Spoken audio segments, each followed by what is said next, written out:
Well, there's another issue too that goes along with identity politics to some degree here, that this stratification of society is starting to reflect, because I pointed out earlier that the best predictor of long-term life success economically is intelligence and trait conscientiousness.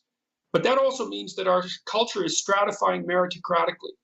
And there's some things about this that we really have to take seriously. And this is where some of the uglier elements of science become germane. So IQ is a particularly ugly aspect of science, because the IQ literature reveals that which no one would want to be the case, which is that there are profound and virtually irremediable differences in people's cognitive performance, and that those differences have a very solid biological and heritable basis. No one wants to hear that. They don't want to hear that it's biological. They don't want to hear that it's heritable. They don't want to hear it's permanent. They don't want to hear that it's irremediable and that it actually has a practical consequence. And no wonder they don't want to hear it. Well, and even worse, they don't want to hear that it differs between genders and ethnicities. That is, to me, one of the most painful things that I've ever learned in my life, is this kind of information. It is one of the great heartbreaks when it comes to the dream of pure egalitarianism. And that is, I think, even harder. It's an even harder pill for people to swallow. Yeah, well, the gender differences in IQ look relatively trivial, but there are differences in ethnicity that don't look trivial. The Ashkenazi Jews, for example, have on average a 15-point advantage over the rest of the Caucasian population, which is sufficient to account for their radical overrepresentation in positions of authority and influence and productivity. And I am, just so that it's absolutely clear, I am not saying that's a bad thing. I'm saying there's a real reason for it that no one wants to contend with. Well, okay, and it's particularly, sorry, for the Ashkenazis, it's particularly focused on language abilities.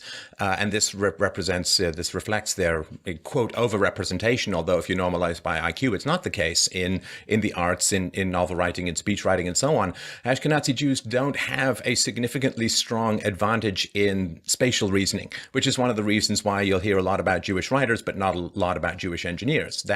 That talent seems to have spread to the East Asians in particular, who have, this is why, 40% of Google's workforce is East Asian, because there are these biological differences. And this is something that has been so strenuously avoided since, I guess, the bell curve first came out 20 odd years ago.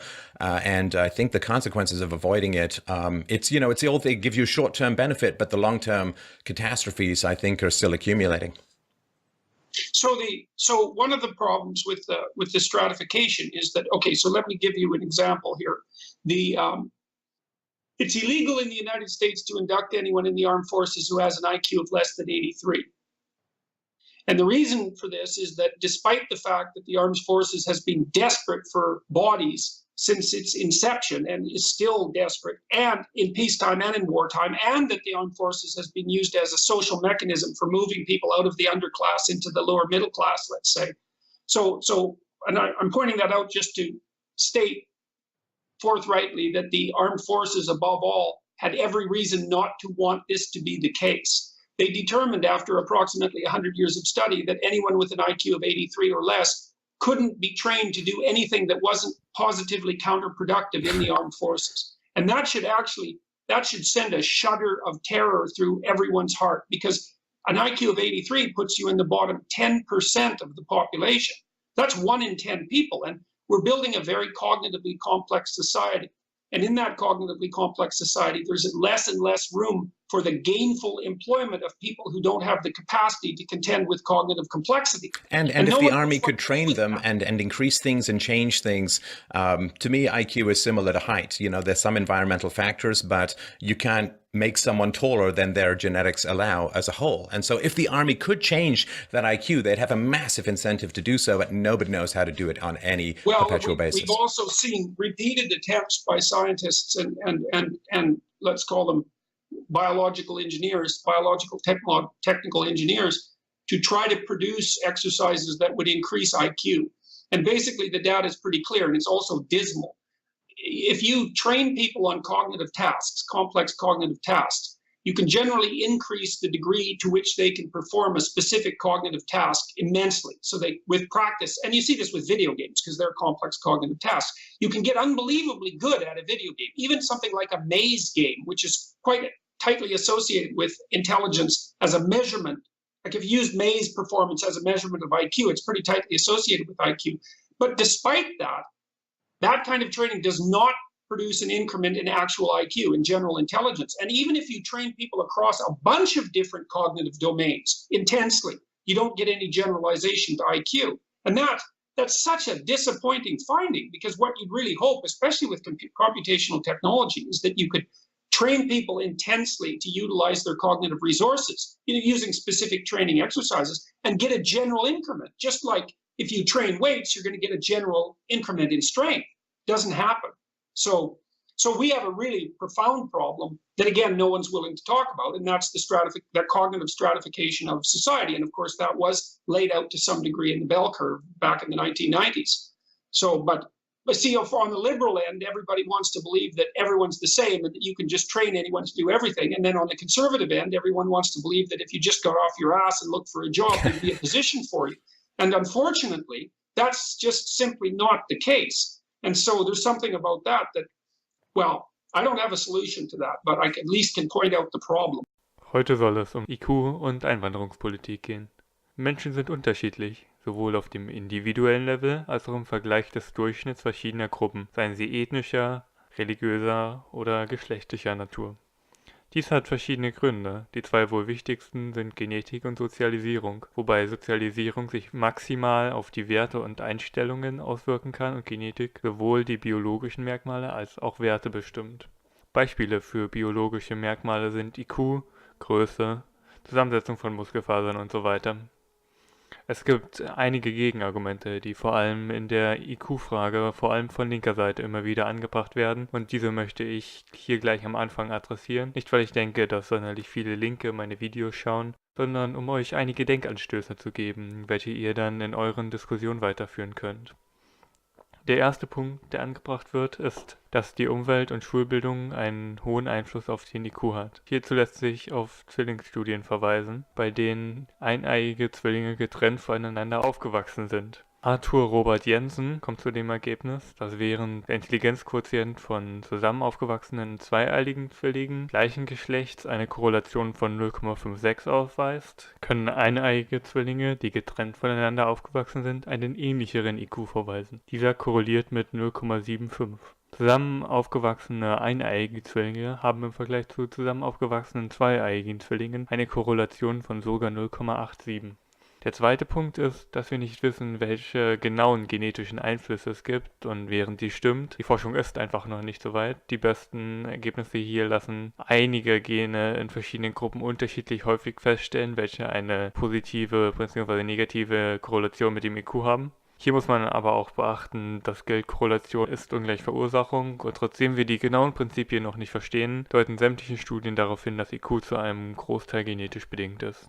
Eine dritte Wortspielerei, die uns an den Kopf geworfen wird, ist, dass es mehr Varianz innerhalb einer ethnischen Gruppe gibt als zwischen den verschiedenen Gruppen. Dies ist zwar korrekt, aber irrelevant, denn natürlich gibt es in jeder Gruppe eine starke Varianz, es ist ja schließlich eine Glockenkurve. Nichtsdestotrotz, wenn du dir eine Eigenschaft aussuchen solltest, mit Hilfe derer du raten müsstest, welche von zwei Personen oder Gruppen von Personen den höheren IQ hat, wäre es statistisch sinnvoller, die Ethnie heranzuziehen, als beispielsweise den sozioökonomischen Status. 2013 wurde in dem Fachjournal Personality and Individual Differences eine Zwillingsstudie veröffentlicht, die den genetischen Einfluss auf politische Überzeugungen untersucht hat. Hierfür wurden Zwillinge voneinander getrennt, in unterschiedlichen Umgebungen aufgezogen und in fixen Zeitabständen auf Werte und IQ überprüft. So können die Unterschiede in den traditionellen drei moralischen Werten Autoritarismus, Religiosität und Konservativismus zu 44 bis 53% genetisch erklärt werden, was sich auch mit anderen Studien deckt. Also nimmt die Abstammung zu einem nicht vernachlässigbaren Teil Einfluss auf politische Überzeugungen, auch wenn sie nicht der einzige Faktor ist. Schaut man zum Beispiel auf die Pew Research Daten, die Daten des Cato Instituts, so sind libertäre und konservative Überzeugungen, die notwendige Ineffizienz der Regierung, ein begrenzter Staat-Abbau des Sozialhilfesystems und so weiter in Amerika größtenteils bei Weißen zu finden. Zudem korreliert IQ auch mit dem Abschließen einer höheren Bildung und mit dem wirtschaftlichen Erfolg. Mit diesen Informationen im Hinterkopf nehmen wir einen Blick auf die Einwanderungsfrage. Einmal von einem allgemeinen Gesichtspunkt und dann stelle ich kurz meine Position vor. Was ist das Ziel einer guten Einwanderungspolitik? Es gibt 3 Faktoren, die bei unterschiedlichen politischen Interessensgemeinschaften unterschiedlich ausgeprägt sind. Diese sind in sogenannte Humanität oder Toleranz, wirtschaftliche und kulturelle Überlegungen aufzuteilen. Linke legen einen starken Wert auf Offenheit und Toleranz, europäische Rechte auf Kultur und amerikanische Rechte auf Wirtschaft und Kultur. Die Einwanderung nicht nach wirtschaftlichen Gesichtspunkten zu kontrollieren, würde Sinn machen, wenn es keinen ausgeuferten Sozialstaat geben würde, aber so weit sind wir leider noch nicht. So ist es bei der Aufnahme von Menschen, sei es temporär oder permanent, darauf zu achten, dass diese so wenig Anreize wie irgend möglich sehen, in das Land einzureisen, da somit die Kultur- und wirtschaftlichen Möglichkeiten anstelle von dem Beziehen von Sozialleistungen in das Zentrum des Migrationsbestrebens gerückt werden.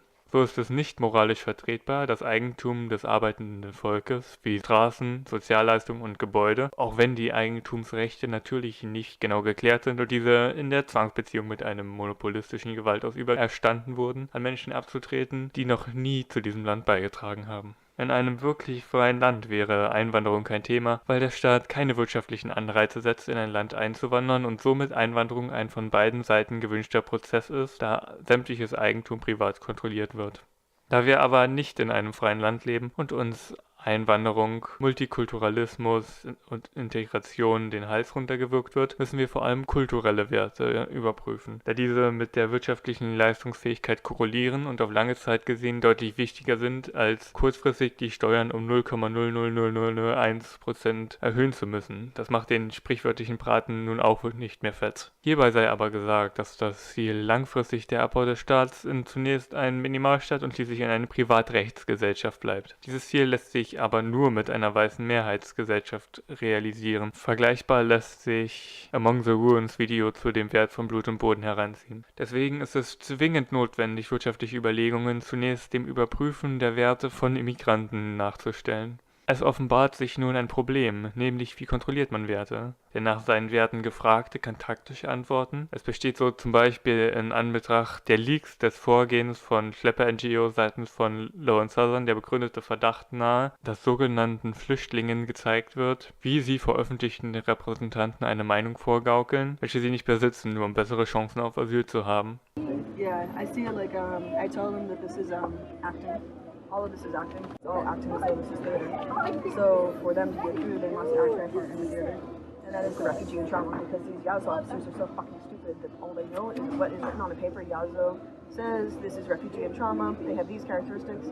So we coach people how to have these characteristics. Eine mögliche Lösung ist es, die Herkunft, ethnische Zugehörigkeit und wirtschaftliches Interesse als Proxy für die Werte heranzuziehen. Das heißt freilich nicht, dass man einzelne Mitglieder einer bestimmten Herkunft, Religion oder Ähnlichem nicht aufnehmen und assimilieren kann. Nur muss die Bevölkerung auch langfristig die ethnische Mehrheit bleiben. Ich denke, so im Bereich von 70% sollte ein realistisches Ziel liegen. Eine zweite Möglichkeit ist es, sämtliche wirtschaftliche Vorteile wie Sozialhilfe oder Ähnliches auf die autochthone Bevölkerung zu beschränken. Das mag sich zwar drastisch und inhuman anhören, verletzt aber keine moralischen Prinzipien wie das Recht auf Privateigentum.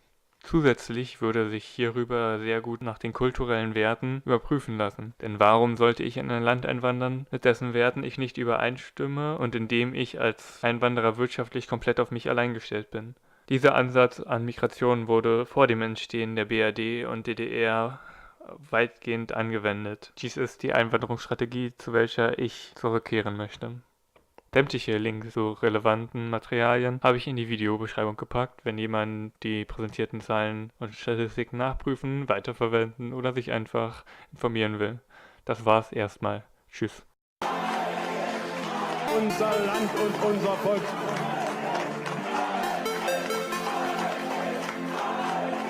Unser Land und unser Volk.